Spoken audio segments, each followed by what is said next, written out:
kabajamtoota fi daawwattoota hordoftoota kiyya iddoo bashannanaa kottaa wajjin bashannanaa waaw hedduu namatti tola. Iddoo bashannana fataa jechuu fi kottaa wajjin bashannanaa wajjin zanaa fataa jenna. Yoo jireenyi biyya namaa iddoo bashannanaa kana fakkaata. Osoo biyya keenyallee waan akkanaaf ni jiraate ijoolleen keenya taphattee bohaartee keessumaayyuu ijoolleen keenya yeroo ammaa kana bashannanuu fi fataa jechuu jaalata. Akka nuyi duraanii sanii miti amma yeroo hundi jijjiiramee jira. Kanaaf osoo biyya keenyallee waan akkanaa jiraate baay'ee tokko namatti tola ijoollee keenya bohaarsuuf. Asitti immoo Haliima Orootiyuub jechuun asitti deemaa jira. Kaameraamaaniin xiqqoo mana waraabee iddoo bashannanaa deemee jira jechuudha. Samoona kana hordoftoota kiyya homaa nambisnee bakka hundaayyuu deemee jira. Alhamdulillah samuun xiqqoo fataa nama jetti gadi baanii qilleensa fudhatanii dalagama bichaa dalagaa oolu osoo hin taane gisee tokko gadi baanii fataa jechuuf namatti tola. Egaa hordoftoota kiyya assalaamu alaykum warahmatullaahi wabarakaatuh. Kabajamtoota fi daawwattoota hordoftoota Haliima Orootiif welcome. Ashama harka fuune baga jiraattanii baga eeggamtanii baga yoona eeydanii hundumti keessan amantii kutaa ganda osoo hin jenne Haliima Orootiif kana fakkaatti jechuudha. Suuraa kiyya fi asumarra viidiyoo kiyya argitanii jirtanii yeroo hedduu viidiyoo taa'ee waraaba malee viidiyoo kanatti olii gad deemee waraabeen beeku. Kanaaf hordoftoota kiyya warroonni jalqabarra hanga amma na hordoftan galatooma galan keessan dachaa haa ta'u. Asitti meeshaan kun fakkii akka kushiinatitti jechuudha. Kushiinaaf fakkii kaafame malee noormaala miti jechuudha. Mataa gaggaragalchitee maa waraabdee naan hin jedhina isumatu akkana jira. Iddoo bashannanaa akka biyya keenya turistii iddoo daawwannaa iddoo bashannanaa jechuudha. Akka turistiitti hojjetame jechuudha. Naannoon kun inni kun immoo Daakiyyee jedhamti na fakkaate. Isa kana baay'ee namatti tola. Akka turistiitti hojjetame wannummaan as keessa jirre hin jiru jechuudha. Wannumti hunduu ni jira. Maali maqaan isii wantoota hedduutu jira jechuudha. Viidiyoo hunda isaatu waraabee jira. Jalqabarraa hanga xumura nafaana turaa jechuudha. Iddoon bashannanaa baay'ee tokko namatti tola yeroo tokko jechuudha. Gizee maraa miti waggaa lamatti iddoo bashannanaa gadi ba'ee jechuudha. Yeroo maraa gadi ba'uu hin barbaachisu jechuudha. Eega gadi baatee sirriitti xiqqoo fataa jettee waa hunda qilleensa waa hunda lallaaltee deebuun barbaachisaadha. Gizee yeroo maraa osoo hin taane iddoo bashannanaa baay'ee tokko namatti toludha jechuudha. Hordoftoota kiyya inni kun immoo qurxummii bifa diimaa waaw maashaallah qurxummii xixiqqaadha jechuudha. Gugurdaa osoo hin taane bifti isaa baay'ee tokko gara keellootti jijjiirama jechuun malkii booratti diimallee malkii boorallee adiillee ni jira. Gosa garagaraati. Inni kun qurxummii yookaan aasaa akkas jedhama afaan Ingiliffaatiin immoo afaan Amaaranyaatiin aasaa jedhama. Inni kun immoo hilleetti biyya keenya hilleetti jedhamti yookaan asii arnab jedhamti. Akkasi maqaan isii. Asitti illee hilleettidha. Biyya keenyatti hilleetti jedhamti na fakkaata yoo maqaa isii yoo dogongoruu baay'ee namatti tola. Iddoon turistii iddoo baay'ee nama hawwatudha jechuudha. Ija ilma namaatiif yeroo dheeraa yoo gadi ba'ee qilleensan argin waan baay'ee namatti tola tokko. Inni kun immoo biyya keenyatti maqaan isaa maal jedhama? Naacha jedhama. Wanni hunduu ni jira jechuudha. Biyya namaa kana keessatti hayawaanni bootaa isaa nyaanni isaa wanni hundi isaa haalaan kabajamaa jechuudha. Bineeldoota bineensota bosonaa jechuudha. Inni kun immoo jawweedha. Jawwee yookaan boofa jechuudha. Wallaahi ani yoo dura yoo itti jawwee kana argu fakkii natti fakkaate garuu fakkii miti. Isuma dhugaati. Isuma dhugaanii jiraanii socho'aa jechuudha. Mana isaatti tolchanii nyaata isaatti tolchanii fi akkoo sarbi kun nyaata isaati jechuudha. Isuma dhugaati nama sodaachisaa jechuudha. Hatta naachi kunillee isuma dhugaati ka kijibaa osoo hin taane isuma dhugaati. Ani itti xagga'uu sodaadhayyuu kunifaa manni isaa banaa jiraayyuu inni kun ni socho'aa jechuudha. Asittillee hilleetti ni jirti kunuun argitanii isiniin mul'ata inni socho'aa jechuudha ni jira jechuudha. Ani fakkii natti fakkaate yeroo dura yootti viidiyoo waraabu jechuudha. Egasii balballi isaa kan itti cufamee jira jechuudha. Asitti inni kun immoo hilleettidha. Bakka isa kana fagoo waraabeyyu jechuudha. Asi mana isaatti tolfamee wanni mana isaatti tolfamee jechuudha. Asitti immoo hilleettidha. Wannumti hin jiru asitti jechuudha. Hatta nyaanni bofallee ni jira jechuudha biyya kanatti. Inni kun immoo akka arraagessaati na fakkaate. Maqaa isaa meekobbo arraagessuma na fakkaate. Akkasuma na fakkaate. Maashaallah inni kun inni dubbataa jechuudha inni kun. Yoo namni harkaan tuqe akkuma namaa kanatti la namaan jedha. Inni dubbataa jechuudha. Yoo fi barbaade garuu inni kun immoo wanni nyaata isaa maqaan isaa faraawulaa jedhama. Ataakiltii firaafiree qabu jechuudha. Faraawulaa jechuun waan diimtuu gamasii mul'atu sun jechuudha. Suuraa isaati jechuudha. Ganaa gayaa jira jechuudha. Faraawulaadha jechuudha inni kun. Waan fireen isii diddiimtu akka ximaaximii jirtu takka jechuudha kun suuraa isiiti jechuudha kuni. Asitti deemaa jira jechuudha. Ofumaa ni kaarameera maalii ta'e ofumaa of waraabaa jechuudha. Keessa deemaa waraaba iddoon kunillee iddoo bashannanaa ka daa'immanii ka nama guddaa ni jira jechuudha. Ka nama guddaallee kottaa warri bashannanuu barbaaddan warri Saudi Arabiyaa keessa jirtan bashannana. Gizee barumsi cufame kana gadiin ta'anii jechuudha. Gizee barumsi cufame kana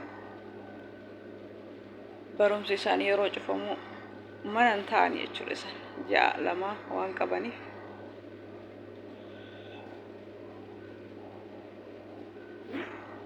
Anillee yaabbadhee jira jechuudha waan kana garuu viidiyoo fi waraabne malee. Yoo kanatti fagoo laalan xiqqaa fakkaata malee garuu yoo bira gaan baay'ee guddaadha jechuudha. Asitti yaabbadhee geessee jechuudha. Irraa gadi bu'ee jira.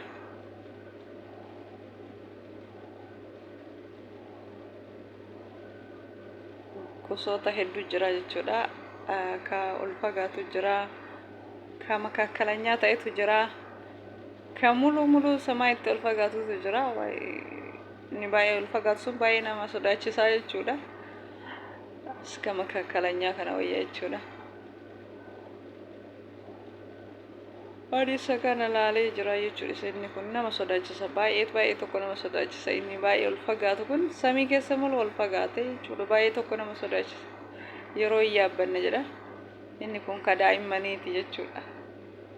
Yaa Rabbi so biyya keenya illee akkana jiraate ijoolleen keenya taphatta.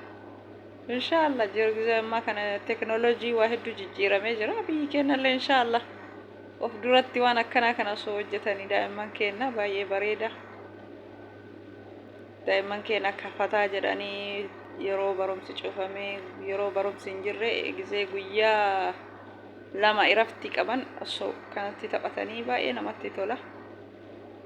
Moonni hedduu jijjiiramee jira. Asitti kunillee arraagessa.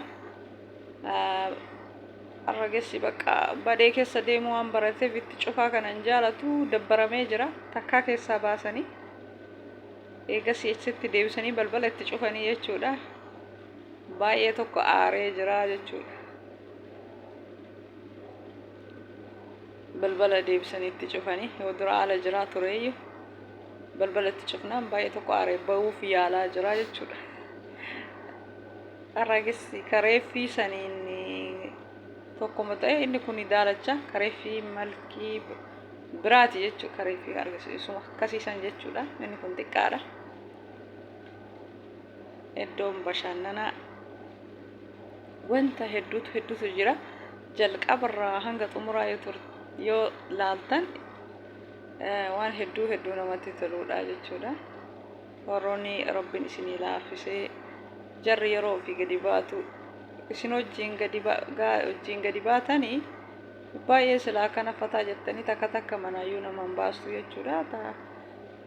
Yoo ofii bayanii namni manatti nafne hima isiniin deemanii akkas inshallah so gadi bahee ilmi namaa qilleensa fudhatee wallahi sammuun isaa xiqqoo fataa jetti cinqii manaa san keessa xiqqoo rahaa argata jechuudha. Guyyaa lamallee yoo taate akkasi wallahi Rabbi nu haa laaffisu. Biyya keenyallee waan akkanaa kana jiraatee ijoollee keenya wajjin fataa jennee taphannee eeboo haruu Rabbi nu haa taasisu. Waan ofii kiyya dasli jedhee waraabee isinillee akka isinitti tolu abdii qabaa. Biyya keenyallee Rabbi akka biyya waa hundaanuu akkana guddate Rabbi nu haa taasisu. Akka ijoolleen keenya fataa jettee bohaartee yeroo barumsi cufamee taphattu Rabbiin danda'aadha. Malqabeenyallee nutti haa kennu. Biyya teenyallee Rabbi haa duroomsu. Akkuma biyyoota garaagaraa duroomsee akkana ijoollee ofii wajjin maatii wajjin fataa jedhan kan Rabbi keenyallee haa qananiisu.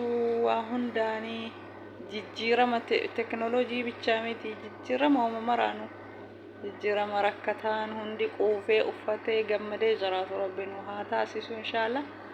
Asitti immoo adurree yookaan maqaan isii Ingiliffaan kaatis akkas jedhamti mire. Ingiliffa kana yoo baay'eellee beekuu baadhe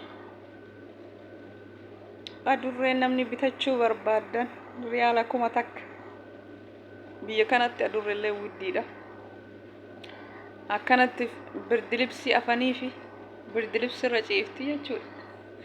Biyya kanatti wanni hundi maallaqaan bitamaa jechuudha. Adurreellee maallaqaan bitamti. Wanni hafee takka hin jiru illee ittillee maallaqaan bitamti. Adurreen kun amma takkaan isii riyaala 1000 jechuudha. Riyaala 1000 jechuun birrii Itoophiyaa 30 jechuudha. Adurreen takkatti jechuudha. Waan baay'ee nama gaarramuudha jechuudha. Biyya keenya namni achi si ilaaluu hin jiru jechuudha. Adurree ijoolleen haa taphattuuni fi jecha jechuudha. Sanuu mana galanii nafa dhiqanii nyaata isii bitanii fi nyaata jira nafa isii dhiquu jira. Sagaraa isii qulqulleessu jira. Waa hedduu jira jechuudha. Kana bitanii gaafa galaara adurreen fooliin isiitu mana balleessa. Biyya keenyatti namni achi si ilaaluu hin jiru jechuudha. Asitti takkattiin isii ni gurguranii jechuudha. Iddoo bashannanaa kanatti ilaalle takkattiin isii meeqa jennaan riyaala 1000 kasiraa dhabee bitu ka. Ijoolleen isaanii baay'ee tokko jaalatti jechuudha. Adurree baay'ee jaalatti. Saniif adurreen asitti akka baay'ee jira jechuudha. Ani xiqqoo cinaa irraa waraabe malee ani mana isii addatti qopheessanii fi sarraatanyaan hin jira jechuudha. Ishii nafa dhiqoo ka qulqulleessuu kan nyaata kennuu fi sanii akkasitti ani manni adurreellee adda jira jechuudha. Iddoon boota adurreetti gurguranii jechuudha. Adurree gosoota garaagaraatu jira jechuudha. Adurreen adiin tokko kaanii akkuma namaati jechuudha. Akkuma nama wajjin mana keessa jiraatu barbaada jechuudha. Adurreedhaan gurraattiin malkiin biraa kunniin garuu adii. Kunniin kabadhee keessallee jiraachuu danda'anii jechuudha. Garuu adiin sun akka namaatitti barbaada jechuudha.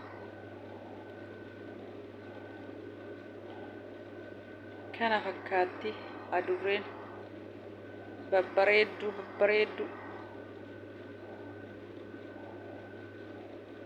Biyya keenyatti natsaa lafa guutee jira adurreen asitti garuu Yeroo sitti illee baay'ee jira badhee keessa maaliif waan qulqulleessanii nyaachisanii yaani nitsinnaa isii waan eeganiif gatii akkanaan gaara godhanii yoo ka barbaade badhee fudhachuu isaa wayya haga takka riyaala gumaan bitu.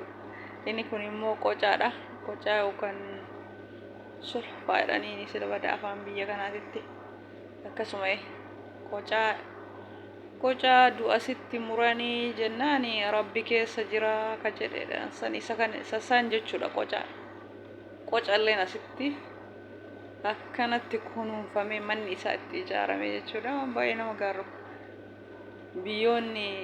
biyyoonni gurguddate kunniin jechuudha kabajaa yaani bineensota bineeldotaa kana sirriitti kunuunsanii jechuudha kabajaa ilma namaa caala jechuudha waan akkana kana sirriitti qallaba isaa godhanii bootaa isaa wanta isa barbaachisu godhanii sirriitti kunuunsanii jechuudha akkuma san maallaqaan seenanii daawwatanii jechuudha wallahi wanni hundi isaatu seentee waan tokko laaluuf yaani maallaqaan seentee laaltaa jechuudha amma iddoo reeffi illeetti huma sunillee maallaqaan seenanii ilaalanii jechuudha akka turistiitti mana isaa itti ijaaranii wanni hundaayyuu maallaqaan seenanii ilaalanii bakka addas nama jedha akkana daawwatanii ilaalan inni kun immoo gaarii yookaan baala gaarii biyya keenyaa sanii jechuudha asitti farda lamaan akka tokko miidhamne jechuudha farda lamaan godhe so biyya keenyallee akka gaa hordoftoota kiyya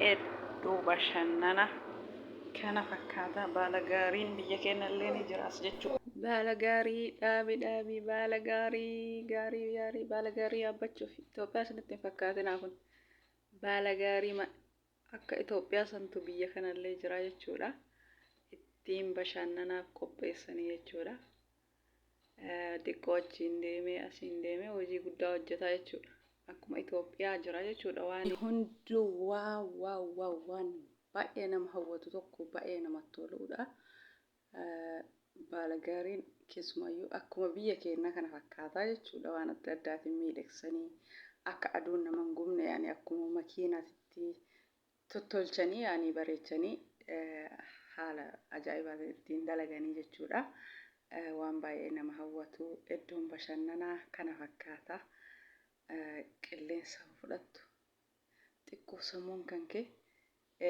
rahaa argata jechuudha kanaaf baala gaarii kana yaabbachuuf anillee assalaamu alaykum warahmatullaahi wabarakaatu baay hordoftoota kiyya nagaan naaf tura